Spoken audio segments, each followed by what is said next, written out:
ಭಕ್ತಿಯಿಂದ ಶ್ರೀ ಗುರು ರಾಘವೇಂದ್ರ ಸ್ವಾಮೀಜಿಗಳನ್ನ ಪ್ರತಿದಿನ ಮನೆಯಲ್ಲಿ ಪೂಜಿಸ್ತಾ ಬರ್ತಾ ಇದ್ದೀರೋ ಅಂತವರೆಲ್ಲ ತಪ್ಪದೇ ಈ ಒಂದು ಸ್ತೋತ್ರವನ್ನು ಕೂಡ ಮನೇಲಿ ಪಠಿಸಿ ಅಂತ ಹೇಳೋಕೆ ಇಷ್ಟಪಡ್ತೀನಿ.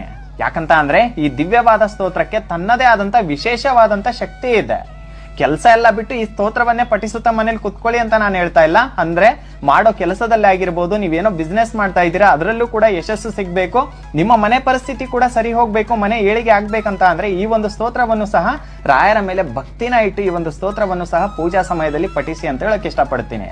ಆ ಸ್ತೋತ್ರ ಏನಂತ ಅಂದ್ರೆ, ಯೋ ಭಕ್ತಾಯಿ ಗುರು ರಾಘವೇಂದ್ರ ಚರಣ ದಂ ದಂ ಸ್ಮರಣ್ಯ ಪಠೇತ್ ಸ್ತೋತ್ರಂ ವಿದ್ಯಮಿದಂ ಸದಾ ನಹಿ ಭವೇತ್ ತಸ್ಯ ಸುಖಂ ಕಿಂಚನ ಕಿಂತ್ವಿಷ್ಟಾರ್ಥ ಸಮೃದ್ಧಿರೇವ ಕಮಲನಾಥ ಪ್ರಸಾದೋದಯಾತ್ ಕೀರ್ತಿದ್ರಿ ದಿಗ್ವಿತ ವಿಭೂತಿರ